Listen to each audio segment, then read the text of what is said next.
ನಮಸ್ಕಾರ ವೀಕ್ಷಕರೇ, ಫ್ರೀಡಂ ನ್ಯೂಸ್ಗೆ ಸ್ವಾಗತ. ನಾನು ನಿಮ್ಮ ಸ್ವಾತಿ ಎಣ್ಣಿ.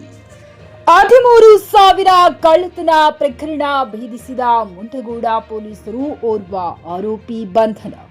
ಮುಂಡಗೋಡ ಪಟ್ಟಣದ ಕಂಬಾರಗಟ್ಟಿ ಬಳಿಯ ಸಿಮೆಂಟ್ ಅಂಗಡಿಯಲ್ಲಿ 13,000 ನಗದು ಕಳ್ಳತನ ಮಾಡಿದ್ದ ಪ್ರಕರಣವನ್ನ ಮುಂಡಗೋಡ ಪೊಲೀಸರು ಭೇದಿಸಿ ಓರ್ವ ಆರೋಪಿಯನ್ನ ಬಂಧಿಸಿದ್ದಾರೆ. ಬಂಧಿತನನ್ನು ಮೊಹಮ್ಮದ್ ಅಲಿ ಖಾನ್ 34 ವರ್ಷ ಎಂದು ಗುರುತಿಸಲಾಗಿದ್ದು, ಮತ್ತೋರ್ವ ಆರೋಪಿ ಮುಕ್ತಿಯಾರ್ ಅಲಿ ತಲೆಮರೆಸಿಕೊಂಡಿದ್ದಾನೆ. ಬಂಧಿತ ಆರೋಪಿಯಿಂದ ಕಳ್ಳತನಕ್ಕೆ ಬಳಸಿದ್ದ ಬೈಕ್ ಹಾಗೂ ಕಳವು ಮಾಡಿದ್ದ ಹಣವನ್ನ ವಶಪಡಿಸಿಕೊಳ್ಳಲಾಗಿದೆ.